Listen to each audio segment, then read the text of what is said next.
여기 앉아 계신 분들 중에 아주 대다수의 분들이 세뱃돈을 기대하고 있지 않을까 생각이 듭니다.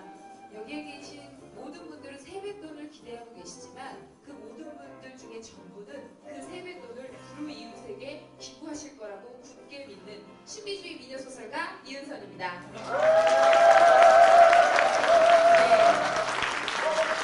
혹시 모르시는 분들이 있을까 싶어서 다시 한번 소개해드리는데, 저는 원래 예쁘지만 제가 오늘 무대 시작 전에 신비주의 미녀소설가라는 말이 나왔을 때 누가 더 크게 소리를 지르는지 알아봐서 행사가 끝난 다음에 소소하고 시시한 선물을 좀 전달하기로 했습니다. 여러분들 행사가 다 그런 것이 아니겠습니까? 지금부터 시작하겠습니다.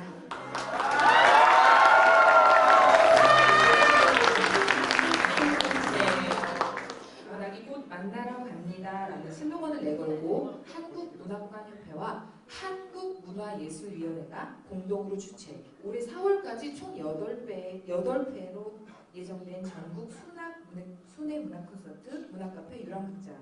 오늘 원주 토지문화관에서 열리는 첫 번째 행사에서 만나볼 단편소설은 전상국 작가의 우상의 눈물입니다.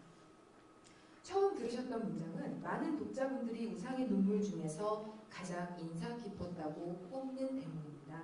한마디로 명문장인데요. 때문에 오늘 행사를 시작하기 전부터 이렇게 훌륭한 작품을 쓰신 분을 만난다고 생각을 하니까 여러분들 정말 설레시지요? 네. 정말 설레시지요? 네.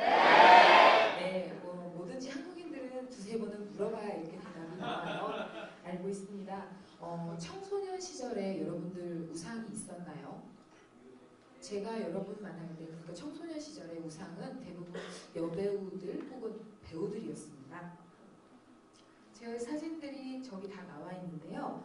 그녀들이 미소 한 번만 지으면 모든 게 용서될 것 같고, 그들은 밥도 안 먹고 화장실도 안 갈 것 같은 사람들, 참이슬만 먹고 살 것 같은 사람들. 그런데 제 우상은 따로 있었습니다. 누구냐 하면 같은 반 친구였어요. 근데 그 친구는 뭔가 저보다 조금 더 예쁘고 글도 훨씬 더 잘 쓰고, 저도 글 좀 쓰고 책 좀 읽는다 했는데 그 친구의 독서량은 따라갈 수가 없었어요. 그 친구가 쓴 글은 뭔가 남들이랑 좀 달랐거든요.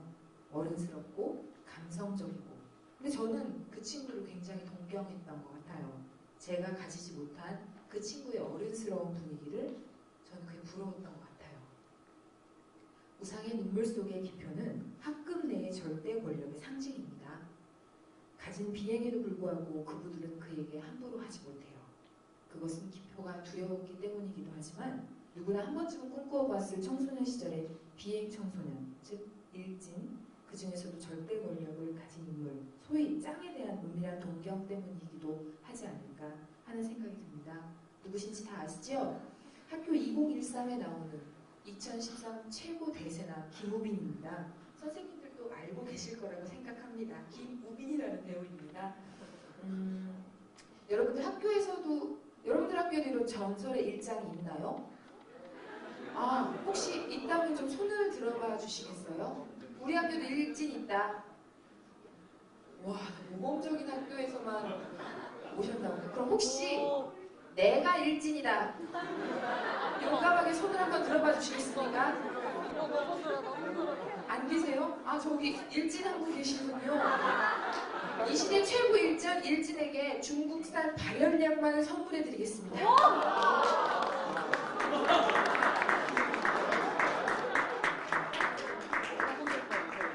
그렇죠. 일진이 이 정도는 가져가야죠. 네. 여러분 오해하지 마세요. 우상의 눈물에 나오는 기표는 발열량말 따윈 가져가지 않았습니다.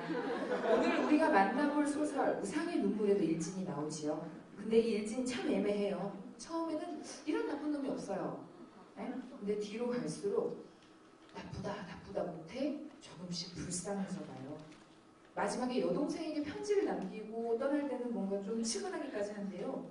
근데 기표는 마음에 들지 않는 학생에게 집단 린치를 가할 정도로 악랄한 인물이었거든요. 여러분 좀 아이러니하지 않으신가요? 사전 독자 감상단으로 미리 이 소설을 읽고 참여해준 필명 소리님께서 이런 질문을 남겨주셨어요. 이 작품에서는 결국 기표의 폭력을 위화시키고 담임과 반장의 호의가 결국 협적 폭력이라는 느낌을 주고 있어요. 한마디로 마지막으로 갈수록 기표가 피해자라는 느낌을 받게 되고 마지막에 기표의 편지로 인해 기표가 불쌍하고 안타깝기까지 하게 되죠. 그러나 기표도 엄연히 폭력을 행사했고 그것은 옳지 않은 행동이게 분명했어요.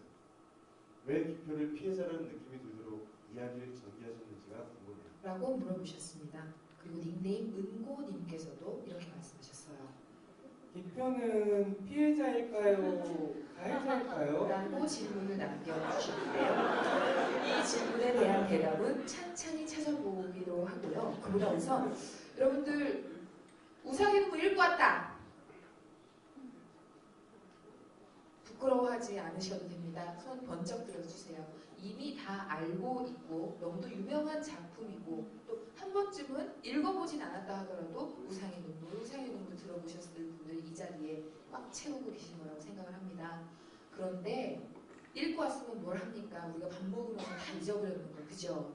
다시 그 기억을 되돌려 드리는 시간을 마련하도록 하겠습니다. 극단 해인 대표 이양구 연출님을 비롯한 세 분의 배우분께서 우상의 눈물에 관하여 낭독 공연을 준비해 주셨거든요. 세 분 배우 앞으로 모시고 낭독 공연을 들어보도록 하겠습니다.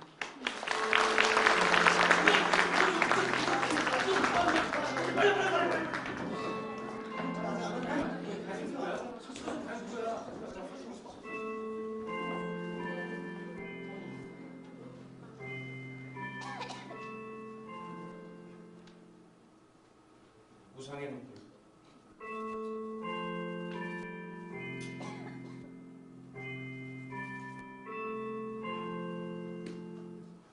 학교 강당 뒤편 으슥한 곳에 끌려가 머리에 털 나고 처음인 그런 무서운 린치를 당했다. 킥소리 한 번 못한 채 고스란히 당해야만 했다. 제수파들은 모두 7명이었다. 그들은 모험극을 하듯 말을 아꼈다. 그러나 민첩하고 분명하게 움직였다. 기표가 웃옷을 벗어던진 다음 바른 손에 거머쥐고 있던 사이다병을 담벼락에 깼다. 깨어져 나간 사이다병의 날카로운 유리 조각을 그의 걷어올린 팔뚝에 싹싹 그어갔다. 금간 살갗에서 검붉은 피가 꽃망울처럼 터져올랐다. 기표가 그 팔뚝을 내 눈앞에 들이댔다. 야, 씨발 핥아. 매실껍게 놀지 마, 이 새끼야. 어처구니 없게도 그들이 내게 린치를 가한 이유란 단지 그것이었다. 2학년 제수파들이 나를 첩표적으로 삼은 것은 내가 그들 눈에 메스껍게 보였기 때문이다.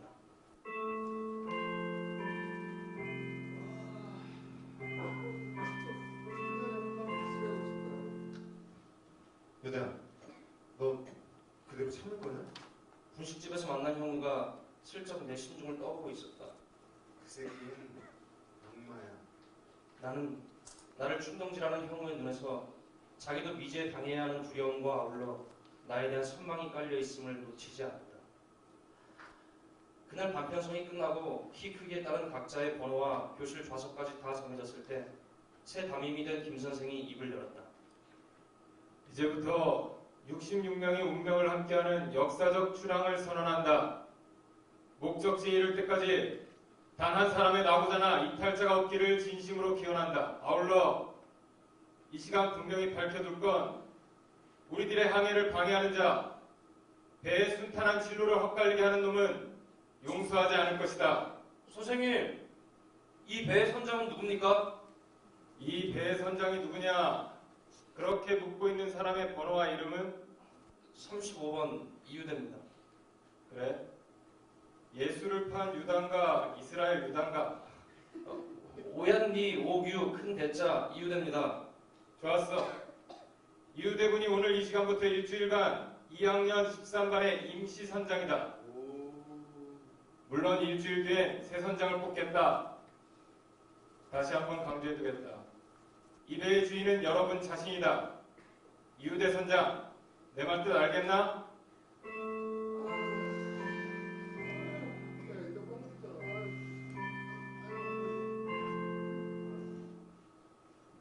어떤가? 약 일주일간 반장하면서 느낀 우리 반에 대한 소감이. 어때? 유대가 그대로 반장을 맡는 게. 아닙니다. 전 그런 일에 적성에 맞지 않습니다. 그래? 이명우, 걔가 반장으로 괜찮지? 형우라면 틀림없습니다. 우리 반에 크게 문제가 될 만한 애는 없겠지? 최기표, 그놈 괜찮을까? 걔 유급한 것도 문제지만 보통 말썽꾸러기가 아니야. 왜 한눈에 이건 범죄형이다 그렇게 보이는 얼굴이 있잖아. 걔가 바로 그런 전형적인 범죄형이야. 음침하고 포악스럽고 1학년 때 담임선생님이 그러더라. 10년 감수했다고.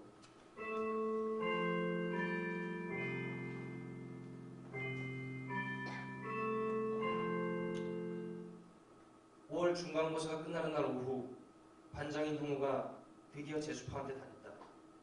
5월 중간고사에 이르러 형우가 결정적인 실수를 했던 것이다.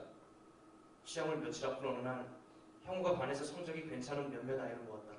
얘들아, 기표를 조금씩 도와주자. 어? 이번 시험을 잘 못 보면은 또 납치할 가능성이 있다고 담임 선생님이 말했다. 어떻게 돕자는 거냐? 조금씩만 돕자. 결국 부정행위를 하자는 거냐? 그렇다. 컨닝이 교칙에 위배된다고 해서 하기 싫으면 안 해도 된다. 걸렸을 때는 모든 책임은 내가 진다. 내가 시켜서 했다고요. 우리의 도움을 거부하면 어떤 새끼가 이걸 나한테 전해왔습니다. 기표가 벌떡 일어나 감독 선생 앞으로 걸어 나갔다. 그는 감독으로 걸어 들어온 선생한테 쪽지 한 장을 내밀었다.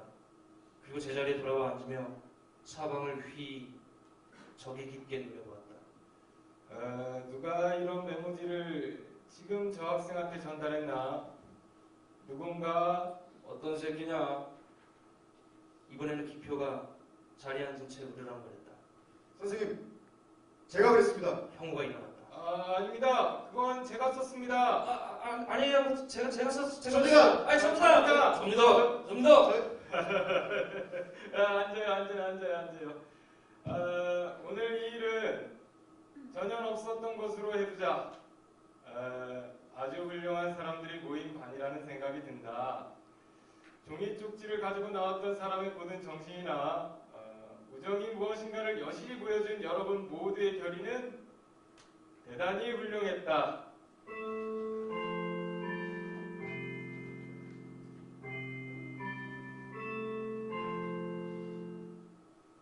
유대, 넌 알 거다. 형우를 때린 놈들이 기편에 패라는 걸 말이야. 형우가 그렇게 말했나요? 그런 건 아니지만 그건 틀림없어. 기표놈이 아니곤 그런 짓을 할 놈이 없잖아. 담임은 헐떡거렸다. 임마, 나 다 알고 있어. 기표가 저질러온 짓. 유대, 너도 기표한테 당했잖아. 그리고 너희들이 그놈들 부정행위 거들어준 것도 알고 있어. 그랬겠지. 나는 속으로 신음처럼 중얼거렸다. 무서웠다. 어른들의 저 음흉스러움. 알면서도 모른 채 시치미를 떼는 그 저희는 무엇인가.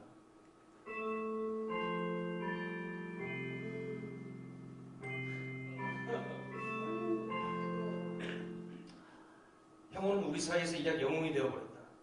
전치 2주의 상해를 입고도 끝내 그 상대를 입에 올리지 않음으로 해서 형우의 존재는 풍선처럼 부풀었다. 담임이 학교에 나오지 않은 기표를 찾기 위해 뚝방 동네를 연 이틀이나 헤맨 사실도 학교에 널리 알려졌다. 기표가 학교에 나온 날 담임은 조회 시간에 간단히 말했다. 최기표 군은 그동안 피치 못할 가정사정으로 결석했다. 앞으로 다시는 결석이 없을 것으로 안다. 항상 빳빳하게 쳐들고 앉았던 기표의 머리가 잠깐 숙여지는 것 쉽게 느껴졌다. 그것은 이상한 조짐이었다.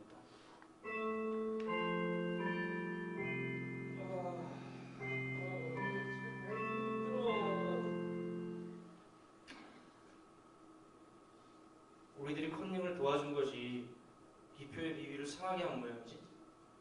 병원에 있을 땐 남의 눈을 생각해 물어보지 못한 걸 하굣길 둘만의 자리가 됐을 때 내가 넌지시 물어보았다. 글쎄, 그런 것 같아.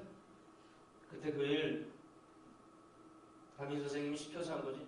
내가 넘겨짚자 형우가 한순간 당황하는 것 같았다. 그렇지. 꼭 그런 건 아닌데 그 문제를 담임 선생님과 의논한 건 사실이다. 합법적으로 만들기 위해서냐? 아니, 담임 선생님이 기표를 나한테 이름하겠다고 말했기 때문이야. 선생님은 기표를 구원해주고 싶었던 거야. 그랬겠지. 형우야, 넌 지금 네가 기표를 구원했다고 보니? 뭐 아직 완전히는 그러나 머지않았다. 기표는 그렇게 생각하지 않을걸? 형은 네가 구원해주고 있다고 말이야. 그건 기표가 생각할 일이 아니다. 무슨 뜻이냐? 우리가 무서워했던 건 기표가 아니라 기표를 둘러싸고 있는 재수파들이었다. 그런데 이제 그 조직은 없어졌다. 무슨 근거로 그렇게 말하는 거지? 내가 병원에 있을 때 그 애들이 모두 나한테 사과하러 왔었다. 하나하나 서로가 모르게 다녀갔다. 기표도 왔었니? 오지 않았다. 그러나 난 그런 놈한테 사과도 받고 싶지 않다. 그래. 근데 다른 애들이 너한테 사과를 했다고 해서 재수파가 없어졌다고 생각하는 건 잘못이야. 물론 겉으로야 그대로 남아있겠지. 그러나 그들은 이미 이빨 뺀 뱀이나 다름없어. 걔들이 모두 나한테 말했다. 기표는 악마라고. 자기들 피를 빨아먹고 사는 흡혈귀라고. 너 지금 무슨 얘기를 하는 거냐? 기표는 다 아는 것처럼 편한 집애야. 거기다가 그 부모가 병들어서 누워있어. 시집간 기표 누나가 주는 돈으로 겨우겨우 먹고 산댄다. 기표 동생이 셋이나 있다. 기표 바로 밑에 동생이 버스 안내원을 해서 생활비를 못했는데 요즘 무슨 일로 해서 그것도 그만두었대. 아무튼 생활이 말도 아니라는 거야. 재수파들이 매달 얼마씩 모아서 생활비를 보태줬다는 거야. 집에서 돈을 뜯어낼 수 없는 애들은 현행은행에 가서 피를 뽑아서 그 돈을 내놓았다는 거야. 그렇게 해달라고 기표가 강요한 것도 아닐 텐데. 마찬가지다. 재수파들도 기표가 무서웠다는 거야. 지금도 무서워하고 있으면 그렇지 않아. 이제 아무도 기표를 무서워하지 않게 될 거야. 병원에서 지내는 동안 혈색이 더 좋아진 형우가 자신 있게 말했다. 그는 유능한 반장이 틀림없다고 나는 생각했다. 씁쓸한 느낌이 가슴을 스쳤다. 아이고, 좋네. 담임이 예언대로 기표는 결석을 하지 않았다. 형과 기표 사이에도 이렇다 할 마찰이 없이 여름방학이 지났다. 교실에서 도시락이 없어지는 일도 드물었다. 담임 선생이 가끔 기표에게 학급 사무를 맡기는 게 눈에 띄었다. 기표가 별 표정 없이 그런 일을 맡아 했다. 그날도 기표는 담임 선생의 지시에 의해 체육부실에 내려가 우리 반 아이들의 체력검사 통계를 내고 있었다. 그럴 시각 담임 선생이 말했다. 66명이 탄 우리 배는 순풍을 맞아 참으로 순탄한 항해를 하고 있다. 다 여러분의 노력에 의한 것이라고 생각한다. 그런데 한 가지 알려줄 게 있다. 여러분의 한 친구가 매우 어려운 처지에 놓여 있다. 그 자세한 얘기는 반장이 해줄 것이다.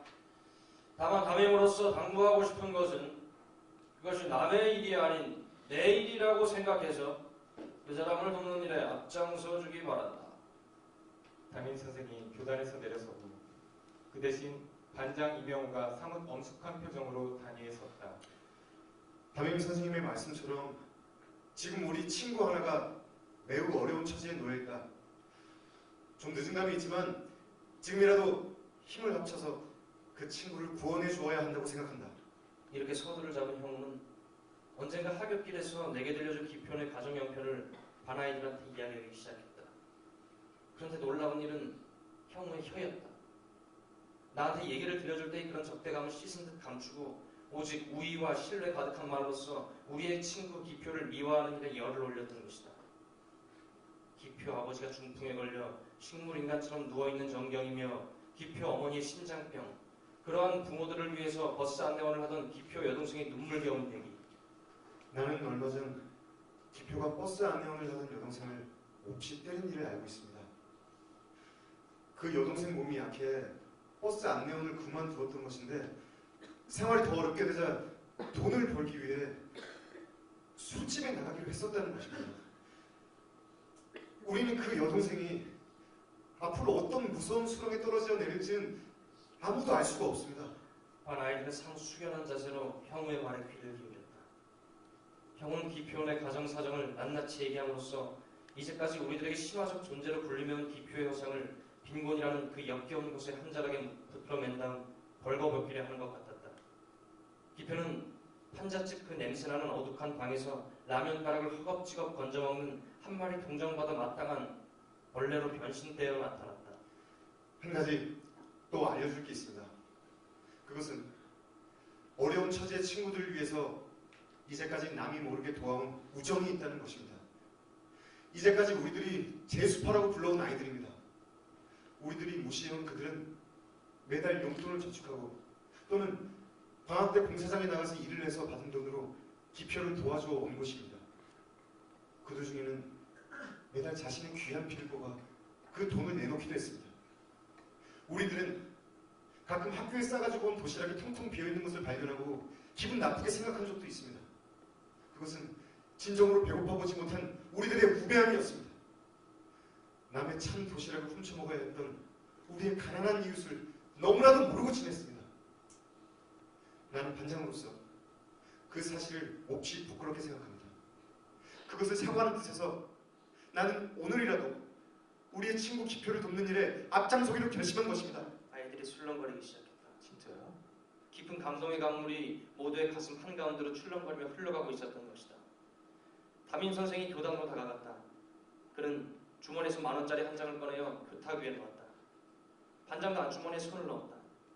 아이들이 조용한 술렁거림 속에서 모두 돈을 찾아들었다. 오늘 돈이 없는 사람은 내일 가져오는 게 어떻습니까? 그렇다! 박수! 네, 그러자. 아, 좋다!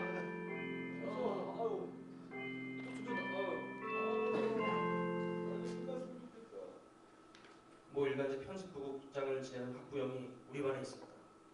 담임 선생님과 반장이 그 학부형을 만나러 갔다. 그 신문사 기자가 학교에도 여러 번 다녀갔다.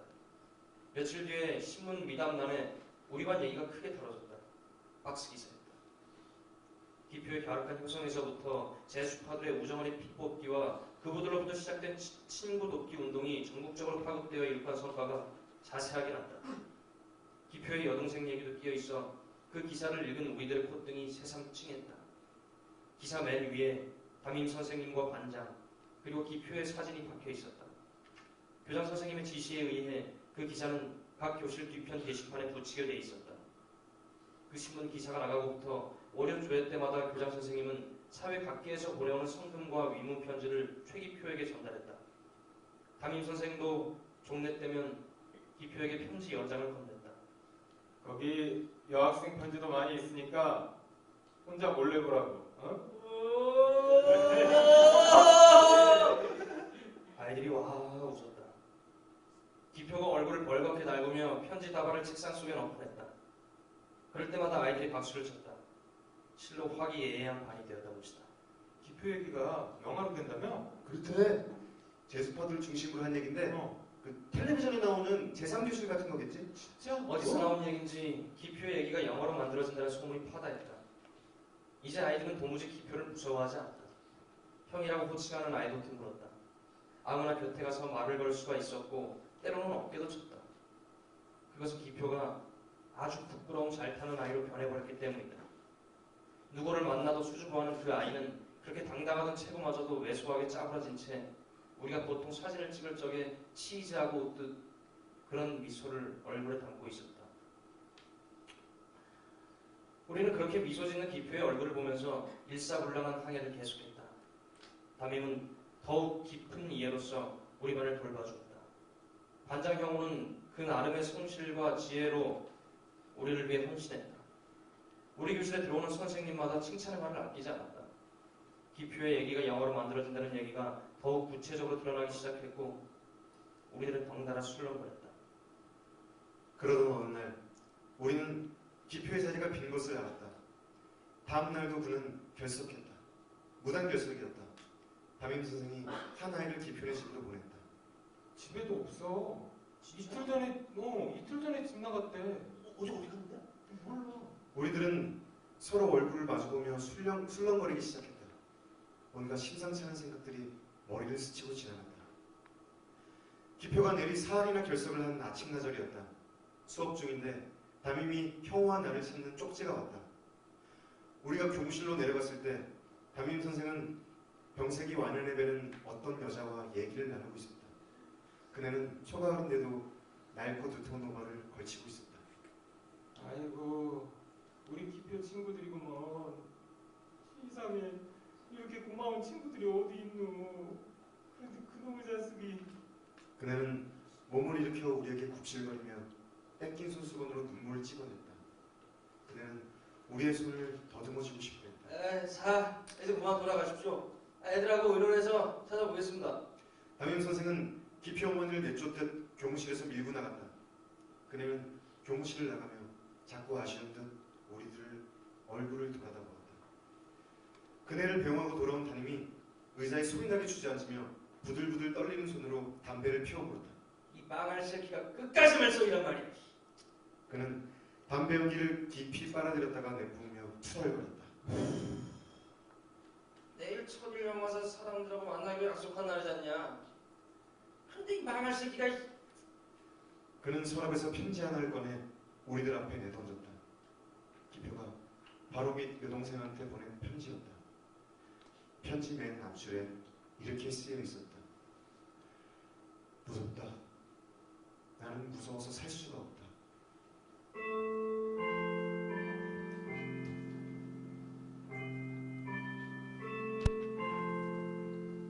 자, 오늘 공연을 위해 수고해주신 세 배우분께 다시 한번 큰 박수 부탁드립니다.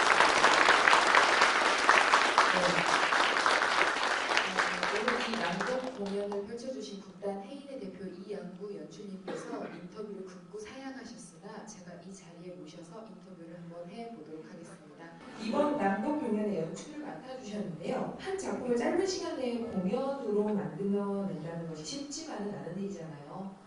어떤 점을 가장 중점적으로 생각하셨는지, 그리고 만드는 과정 속에서 어려움은 없으셨는지 한 말씀 부탁드리겠습니다. 질문이 너무 어려울 것 같아서 제가 안 한다고.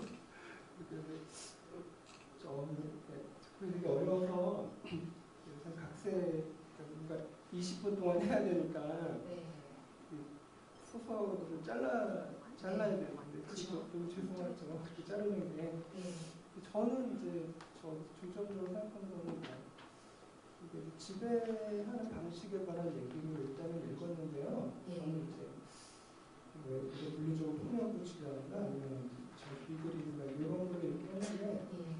이제 배우들하고 작업하는 데서 중점했던 건 저는 이제 자존심에 관한 얘기.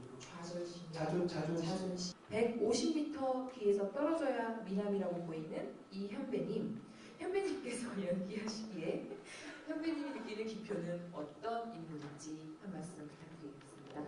그냥 제가 생각했을 때는 네. 그 이제 가정이나 삶 속에서 이렇게 어떤 생기는 결핍들이 그렇죠. 그 악행을 저지르고 친구들 사이에서 이렇게 괴롭히고 이렇게 우두머리에 서 있는 어떤 그런 영웅 심리가 그런 것들을 해소할 수 있도록 참고했던 게 아닐까라고 생각하고요. 예. 그 다음에 이제 나중에 타의적으로 관심을 받잖아요. 예, 그렇죠. 그러니까 그런 것들을 이겨내지 못하고 도망쳐 버리게 되는 어떤 그런 여리고 순수한 모습들도 여느 다른 청소년들과 같이 갖고 있는 그런 일반적인 존재가 아닌가. 그렇죠. 양면성이라는 예. 것도 있을 수 예, 있으니까. 그렇게 생각을. 좋은 연기 감사드립니다. 예. 250m 뒤에서 봐야 미남. 자, 유명상 배우님. 제가 느끼기에는 유독 긴 대사가 많으셨어요. 어렵지 않으셨어요? 예, 뭐 그냥 외우는 게 아니라 읽는 거라서 어려운 건 없었는데요. 예. 다만 작가님이 앞에 계시니까 혹시 아, 의미를 잘못 전달해 주는 건 아닐까 좀 걱정이 있었죠. 제가 알고 있는 전상국 작가님은 그 무엇도 다 이해해 주시는 바다와 같은 분이십니다. 감사합니다. 최유연 배우님, 예. 좀 다른 질문 드려볼게요. 예. 이 극에서 전 몇 미터 배운 거예요? 몇 미터 배운 거예요? 1km입니다. 최유연 배우님, 이 극에서 가장 악랄한 인물이 누구라고 생각하세요? 아 저는 사실은 그 보이지 않는 지배를 한다는 입장에서 담임 선생님이라고 처음에 생각을 했었는데요. 네. 오늘 이곳에 오면서 생각해 보니까 그 형우가 네. 지금 아직 학생이잖아요. 예. 이 이대로 크면 형구가 훨씬 더 무서운 존재가 되겠다. 국회의사 등으로 보내야 되는 사람이 아닌가. 국회의원이 되면 훨씬 더 좀 생각하기 싫은데요. 국회의원 보좌관? 네, 형구가 훨씬 무서워질 것 같아요. 국회의사가 경비. 그 정도? 귀한 시간 인터뷰 정말 감사드립니다. 오늘 낭독 공연을 해주신 여기 세 배우분들과 100m 미남 이양구 연출님에게 다시 한번 큰 박수 부탁드리겠습니다. 오늘 공연을 보신 여러분들 기표 어떻게 생각하세요? 어때요? 나빠요? 나빠요? 나쁘기만 해요? 좀 약간 불쌍한 면도 있고 악인이 떠난다면 응당 해피엔딩이 맞을 텐데 기표가 여동생에게 편지까지 남기고 떠나는 장면에서 우리는 왜 이 결말이 해피엔딩이 아니라고 느껴지는 것인지 자 그럼 우리가 기표를 마냥 싫어하지만은 않는 이유 조금 더 깊고 확실하게 알기 위해서 우상의 눈물의 작가 전상국 작가님을 잠시 후에 이 자리에 모셔볼까 합니다. 아마 이 소설은 많은 분들이 읽어보셨을 거라고 생각을 하는데요. 발표된 지 30년이 지났지만 우상의 눈물은 여전히 청소년 필독서로 손꼽히는 작품입니다.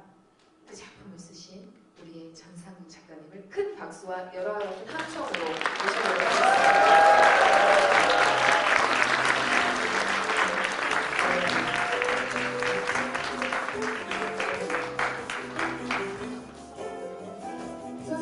안녕하십니까? 네, 선생님 바로 인터뷰를 하면 좋겠지만 저희는 또 특별한 행사가 아니겠습니까?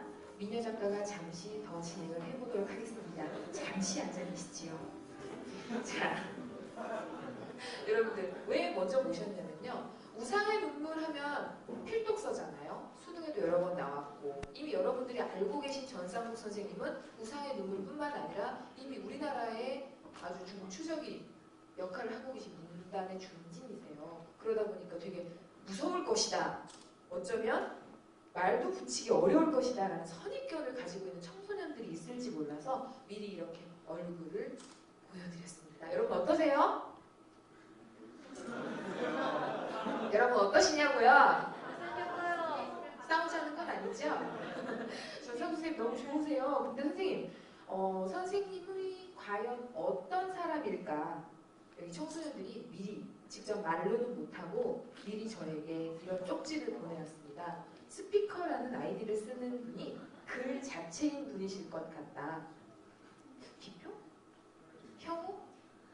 빨리 넘어가도록 하겠습니다. 그리고 사내라는 아이디를 쓰신 분이 대담함을 숨기고 살아가는 관찰력이 뛰어난 분일 것 같다. 그리고 하이리님이 인간으로서 상당히 재미있는 분, 사물이나 상황 관찰을 즐기는 전형적인 소설가의 모습이 아닐까. 그리고 성원님께서 사회나 체제를 냉철히 볼 수 있는 분, 은고님께서 학교 다닐 때 무척 조용한 학생이었을 것 같다. 이를테면 서술자 이유대와 같이라고 말씀하셨는데 혹시 동의하십니까? 네, 그 네 분인가요? 5분. 5분? 예. 다 맞습니다. 와. 이쯤에서 선생님의 소개를 조금 더 정식으로 드려보도록 하겠습니다. 강원도 홍천에서 출생을 하셨고요. 경희대학교 국어국문학과를 졸업하셨어요. 여러분 쭉 읽어보세요. 정말 대단한 분이시지요? 네. 얼른 읽어보세요.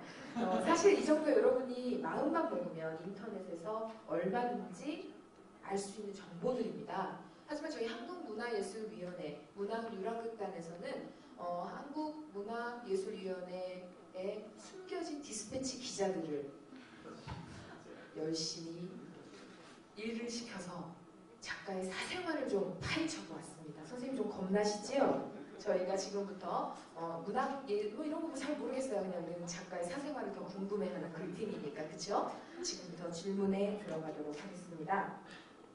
전상국 선생님은 황순원 선생님께 사사를 받으신 걸로 알고 있습니다. 오늘 이곳을 찾아든 학생들에게 황순원 선생님은 그저 소나기 정도만 알고 있지 않을까 싶은데요. 잠깐. 여러분 잠시 퀴즈 하나 들어가겠습니다. 황순원 소설가의 아드님이 누구신지 누구? 일어났어요. 황동규의 대표 작품이 무엇인지 혹시 아십니까? 즐거운 편지? 오케이. 즐거운 편지 한 구절 낭독하시면 선물을 드리도록 하겠습니다.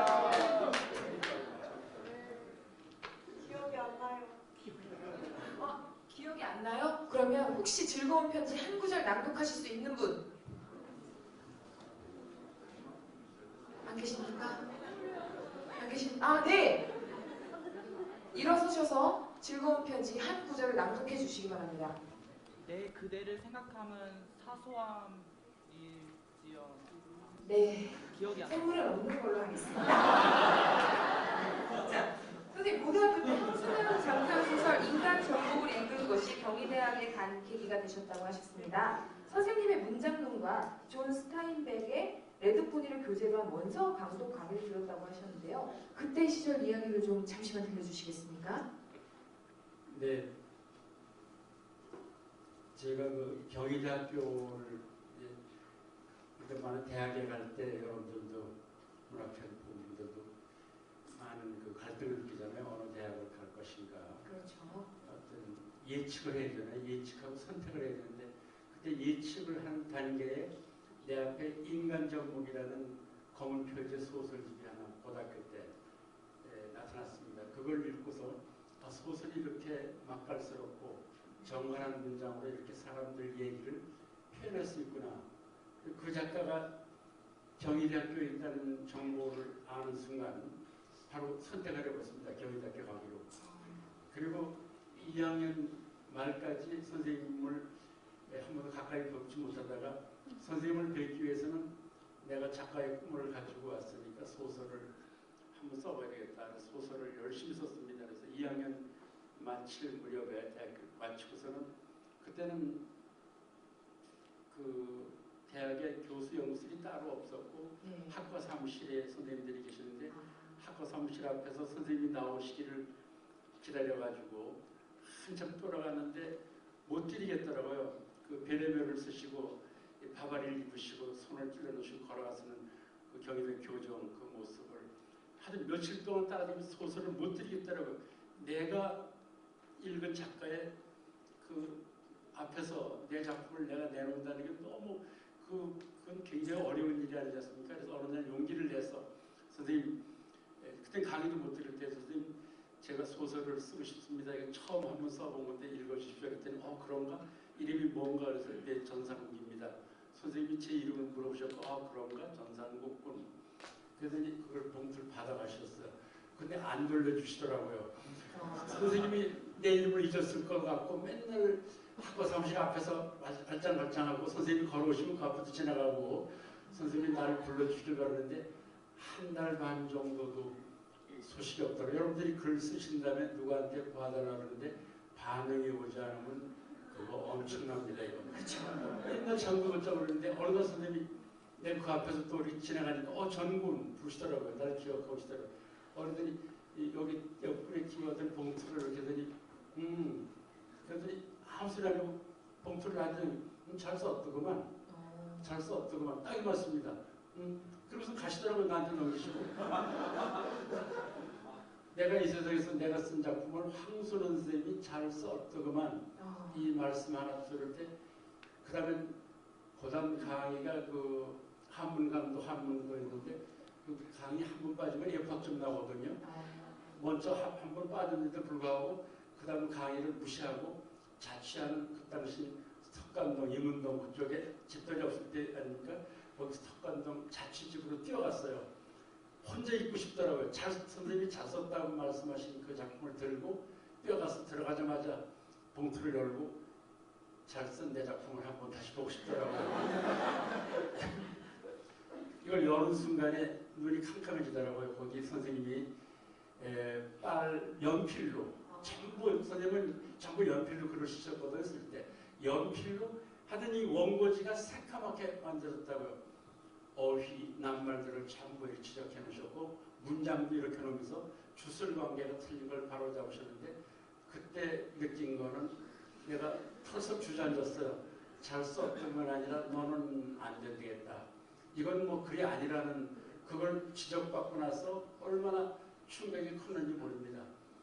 고등학교 때 문예반 선생님이 나한테 100일장에 2번 나갔는데 입상 못했거든요. 한 번 학생들 문예반 선생님 작품을 써오라 그래서 갖다 냈더니 문예반 선생님이 내 작품을 한번 읽고 부르시더니 너는 글 쓰지 마라.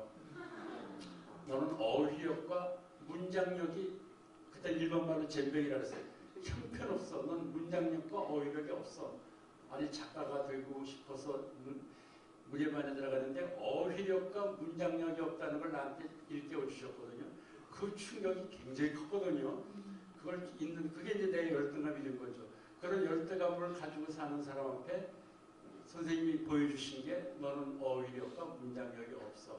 이걸 깨닫게 된 거 아니겠습니까? 그 내 열등한 거를 깨닫는 순간 내가 작가가 되고 싶은데 작가가 돼야 되는데 꼭 필요한 어휘력과 문장력이 없다는 걸 깨닫는 순간 그다음부터는 글을 쓰려고 하면은 그 생각을 들어서 그걸 감추려고 하더라고요. 그래서 좋은 낱말을 많이 아는 것처럼 여기저기 써놓고 그때는 물론 국어사전도 없을 때 대학 때 써놓고 문장도 이렇게 틀어보고 이렇게 쓰고 근데 그게 재밌더라고요. 낱말을 고르고 글쓰기 어떤 메시지가 아니라 그 메시지를 전달하는 문장 만드는 그 즐거움이 굉장히 크더라고요. 그래서 그런 그 내가 문장력이 있는 것처럼 어휘력이 있는 것처럼 우리가 열등하면 감추지 않습니까? 감추다 보니까 내가 대학 재학 때인 1963년 조선일보 신춘문예 동행 당선이 됐습니다. 선생님이 나한테 베풀어 주신 그 외 황선홍 얘기는 많이 있습니다만 이 정도로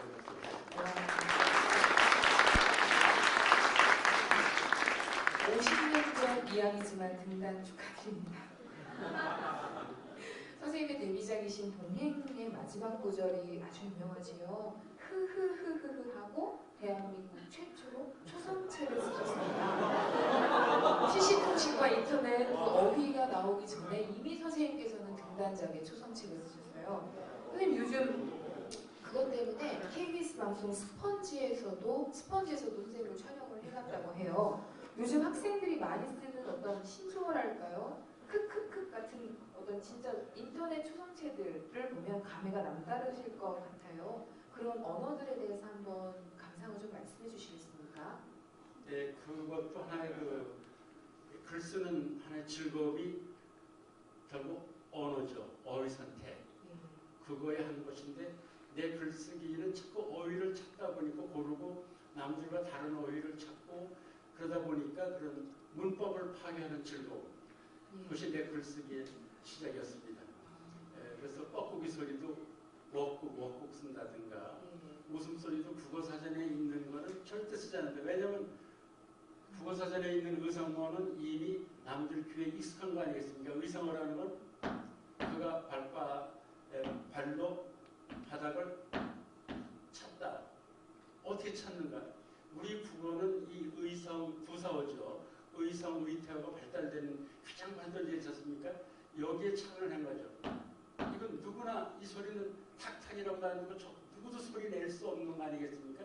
누구도 낼 수 없다면 이건 내가 내 나름대로 국어사전에 남들이 쓰던 것을 새로운 걸 만들어서 그래서 뻐꾸기 소리라든가 이렇게 쓰다 보니까 웃음소리도 초성만으로 모음이 없이 이걸 썼는데 한 10년 전에 스펀지에서 조선일보를 사가지고 보면서 지금 쓴 소설도 참 지금도 어떤 소설에는 지금 요즘도 쓰는 소설에는 좀 더 암울하고 참혹한 그런 더 시니컬한 그 상황에서는 모음이 없이 웃는 이 웃음소리를 씁니다.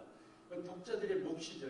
독자들의 몫을 남긴 건데 그때 그 PD가 촬영하면서 선생님 참 그 당시 60년대 초에 1억 원을 쓰셨다는 건 놀라운데 지금도 쓴다는 거는 안 됩니다. 왜요? 그러니까 그 젊은 애들이나 쓰는 겁니다. 그래서 내가 그랬어요. 나도 젊었을 때 이거 만들어 쓰느라고 얼마나 즐거웠는지 모른다. 난 계속 쓸 거다.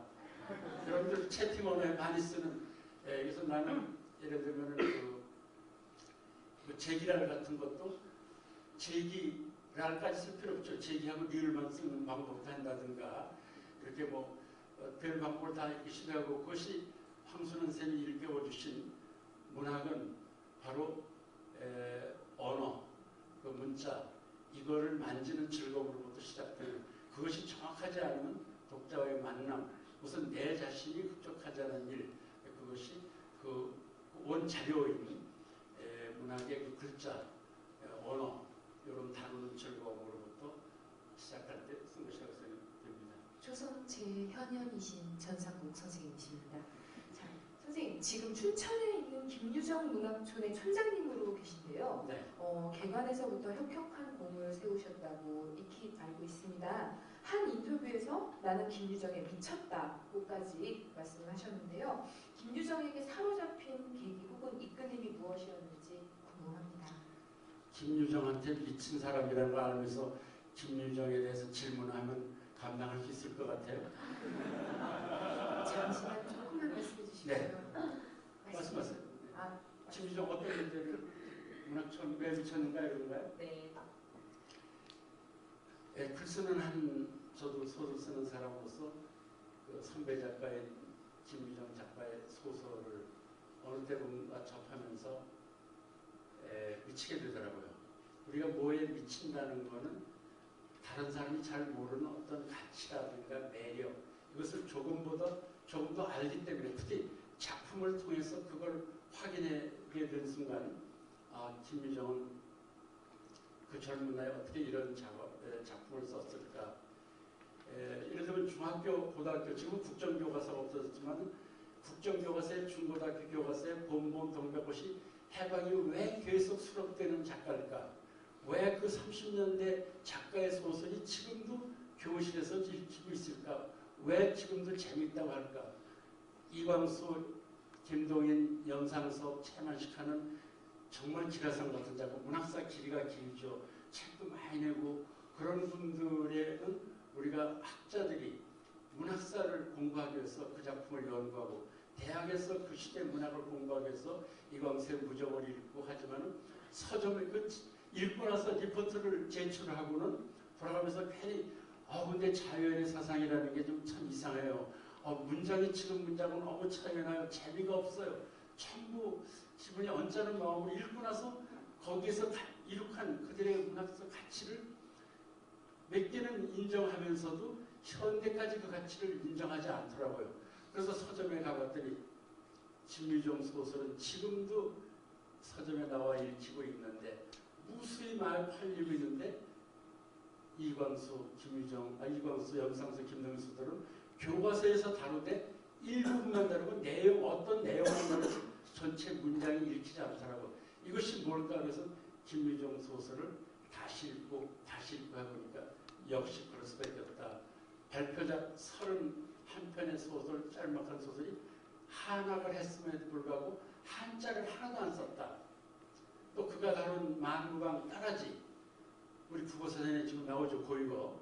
그의 대표적이죠. 만무강 따라지들이 체면도 염치도 없이 막대 먹은 인간들이라는 뜻 아니겠습니까? 국어사전에 보면 그런 사람들의 삶을 이광수처럼 뭔가 텔링 구조로 소설이라는 재미를 통해서 뭔가 지식인으로서 이야기하고 싶어서 소설을 만드는 게 아니라 소설은 이야기하는 것이 아니라 철저하게 보여주는 것이다. 독자의 몫을 남기는 것이다. 이것을 섣불리 지식인이 나와 얘기하면 지식인의 언어로 뭘 얘기하면은 그 시대가 지나고 일제강점기가 지나고 지식인의 언어가 소멸될 때는 그것은 끝나는 거다. 김유정은 그런 거를 우리한테 시사해서 철저하게 지식인의 언어를 한마디도 안 씁니다. 그러니까 한자를 쓸 필요가 없는 거죠. 만무방과 따라지대의 언어로 그들의 사투리로 그들의 욕으로 그들의 말로 그들의 이야기를 바보들을 자신들의 이야기를 해놔서 오늘을 사는 우리가 바보들을 내려오면서 바보들이 움직이는 모습 웃기잖아요. 그렇게 그냥 보여주기에 철저한 문장을 보여준 김유정 작가의 소설에 미칠 수밖에 없었던 것이죠. 네. 그 김유정에 관하여 어떤 작가에 관해서 이런 문학촌 뒤에 지금 사진이 나와 있는데요. 김유정 문학촌에 관한 여러 가지 제반 행사 및 문학 캠프를 주최하고 계신 것으로 알고 있습니다. 바로 이런 청소년들에게 정말 김유정이라는 문학의 어떤 전사를 피부로 느끼게 해주게끔 마을을 만들어 주셨는데요. 그 마을에 대해서도 좀 짧게 하나 말씀해 주신다면? 네, 마을 얘기 전에 저는 앞에 좀 도착해서 좀 저녁을 먹고 이 제국의 문장 청소년 문학 캠프 미리 만드는 책자 다 읽었습니다. 와. 네, 여러분들이 쓴. 그리고 여기 그 기독교 나온 박성준 시인 좀 오늘 만나려고 했더니 내일 나온다고 그러네. 박성순 시인도 문학부 사회 가기 전에 예. 경희대학에서 내가 강의도 그 한번 들었지, 그 시험 들었지만은 김유정 문학 캠프에 2년 연속 왔었거든요. 예. 또 그 한지라든가 뭐 이런 문학 캠프 작가 같은 사람들이 많거든요. 김유정 문학 캠프도 있지만 김유정이 있기 때문에 김유정 문학촌, 문학관이 아니라고 문학촌이라고 이름을 붙인 것은 김유정의 고향 마을이고 태어난 고향이고 작품 31편 중에 12편이 무대가 되어 있는 곳입니다. 그래서 금병산이라고 김유정이 자주 올라갔던 그 금병산에는 김유정 소설 동백꽃길, 봄봄, 산골나그네, 만우강, 금단콩밭 등 등산로가 김유정 등산로가 있고요. 예. 그 밑에는 산자락을 걸어서 마을을 도는 16마당 타임머신을 타고 김유정 소설 속을 들어가는 16마당 실내 이야기길이 있고요. 또 그리고 우리 철도 역사가 113년이가 되는데 거기서 그 사람 이름이 붙은 지차역은 하나밖에 없습니다. 김유정역. 그리고 거기 네일바이크역이 있는데 김유정 네일바이크역. 농협이 있는데 김유정 농협입니다. 그리고 김유정 우체국이 있습니다. 그리고 지금 거기가 김유정 면으로 지금 바뀌어가고 있습니다. 그리고 김유정 생가가 있고 그래서 그 마을 전체를 우리가 한 타고난 이야기꾼의 마을을 우리가 하는 이야기 마을로 만들자 해서 김유정 100주년 때 노벨 문학상을 한 그 모엘이라든가 많은 세계 작가들을 모아놓고 그 마을을 소개했더니 모두 놀라면서 이 마을은 대단한 마을이라 해서 그 마을을 실내 이야기 마을로 선포를 했습니다. 그래서 지금 그 마을을 우리가 이야기 마을로 만들어 가고 있기 때문에 김유정 문학촌이라고 합니다. 김유정에 미친 사람인데 지금 물으면 계속 나오거든요. 여기서 끊어주세요. 선생님, 끊어가는 의미로 잠시 개인적인 사담을 좀 이야기하자면요. 선생님께서 김유정 문학촌을 만드시기 이전에는 만해 백담사에 오셔서도 저희들 100일장 심사를 자주 하고 계셨잖아요. 네, 입상했죠. 예, 선생님 그때 제가 고등학교 2학년 때 100일장에서 2등을 하셨고요. 네. 선생님께서 심사위원이셨습니다. 아, 그렇습니까? 그때 참 잘 쓴다고 칭찬을 해주셨는데요. 제가 한신대학교 문예창작학과에 가서 선생님 강연을 들은 적이 있었습니다. 초청 강연이었고요. 네. 선생님께서 등단하고 찾아오라고 해서 맥주 한잔 사주시겠다고 그렇죠. 네. 예, 하셔갖고 제가 2010년 서울신문 신춘문예에 등단한 다음에 전상국 선생님을 뵐 일이 있어서 찾아갔더니 정말 시원하고 맛있는 맥주를 한컵 따라주셨습니다. 선생님 저에게도 선생님은 은인이십니다.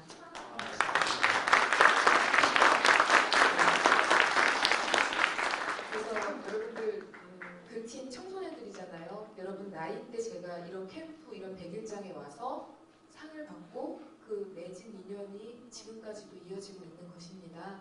사람의 인연이라는 게 참 너무나도 신기롭고 경이롭고요. 그리고 이런 행사를 통해서도 만날 수 있어. 제가 신인작가 이은선이었는데 어느 순간 신비주의 미녀소설가가 됐습니다.